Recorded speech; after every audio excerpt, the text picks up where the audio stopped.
Hello everyone, स्वागत है आप सभी लोगों का डीएलपी यानी कि डेली लॉ पॉडकास्ट में। हम लोग यहाँ पर डिस्कस करेंगे चैप्टर नंबर 9 सेक्शन नंबर 138 जो कि बात करता है इंटरनल ऑडिट से रिलेटेड। सर, सबसे पहली चीज, इंटरनल ऑडिट जो है ना, वो हर एक लिस्टेड कंपनी को करवाना मैंडेटरी है। ऐसा सेक्शन नंबर 138 में भी लिखा हुआ है। और 138 में जब स्टार्टिंग होती है तो स्टार्टिंग में वो लोग बोलते हैं कि सच क्लास और क्लासेस ऑफ कंपनीज एस में भी prescribe shall be required to appoint an internal auditor who shall either be a chartered accountant or a cost accountant or such other professional as may be decided by the board of director to conduct internal audit of the functions and activities of the company। तो मालिक, हम लोग इस purpose के लिए यहाँ पर किसी भी पर्सन को इंटरनल ऑडिटर के तौर पे अपॉइंट कर सकते हैं। सर, यहाँ पर सेंट्रल गवर्नमेंट ने रूल बना के रखा है और प्रिसाइजली यहाँ पर रूल नंबर 13 है ऑफ कंपनीज अकाउंट रूल 2014 का, जो कि इंटरनल ऑडिटर के अपॉइंटमेंट और उससे करवाने वाले इंटरनल ऑडिट के बारे में बात करता है। सर, मैं आपको बताता हूं, सबसे पहले इस सेक्शन में बाइफर्केशन किया है, मतलब रूल नंबर 13 में बाइफर्केशन किया है, जहां पर बोला गया है कि सर लिस्टेड कंपनी के लिए इंटरनल ऑडिटर को अपॉइंट करना और इंटरनल ऑडिट करवाना मैंडेटरी है। लेकिन ऐसी अनलिस्टेड पब्लिक कंपनी को इंटरनल ऑडिट करवाना तभी मैंडेटरी होगा जब वो इन चारों में से किसी भी लिमिट को फुलफिल कर देगी। और वो लिमिटेड TLPD यानी कि T से टर्नओवर, L से लोन्स, P से paid up share capital and D से डिपॉजिट्स।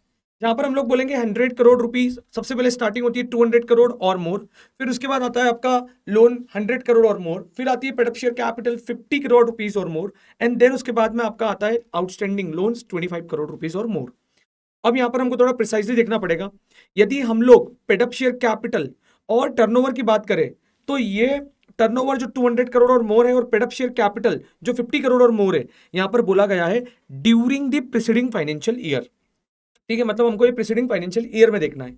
लेकिन यहां पर जो लोन्स जो कि 100 करोड़ और मोर के, और जो आउटस्टैंडिंग डिपॉजिट्स जो कि आपके 25 करोड़ रुपए या उससे ज्यादा है, at any point of time यहां पर बोला गया है। मतलब यहां पर हमको फाइनेंशियल ईयर एंड होने का वेट नहीं करना है।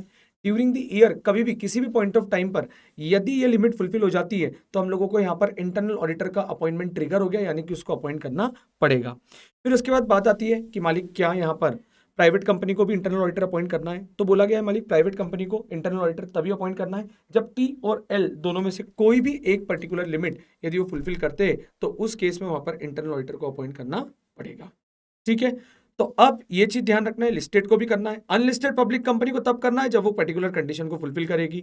उसके बाद में यदि मैं बात करूं प्राइवेट कंपनी, जब भी वो दोनों में से किसी भी पर्टिकुलर लिमिट को फुलफिल करेगी तो उन्हें वहां पर इंटरनल ऑडिटर को अपॉइंट करना पड़ेगा।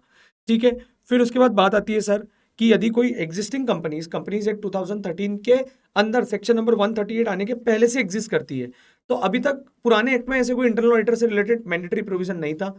पर हाउएवर अब चूंकि सेक्शन नंबर 138 आ गया है तो यहां पर 138 एप्लीकेबल होने के विद इन 6 मंथ्स के अंदर अंदर वो पुराने एक्ट में जो इनकॉर्पोरेटेड कंपनी थी जिनको एग्जिस्टिंग कंपनी बोला जाता है उनको भी यहां पर इंटरनल ऑडिटर अपॉइंट करना पड़ेगा। कितना टाइम पीरियड दिया हुआ है? 6 मंथ्स का टाइम पीरियड दिया हुआ है।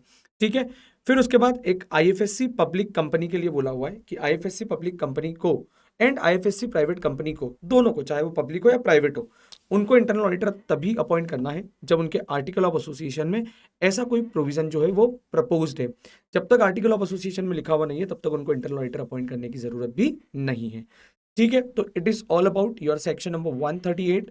बाकी का जो भी अब प्रोविजन होगा वो हम लोग अगले पॉडकास्ट में डिस्कस करेंगे। तब तक के लिए thank you so much, take care and work hard.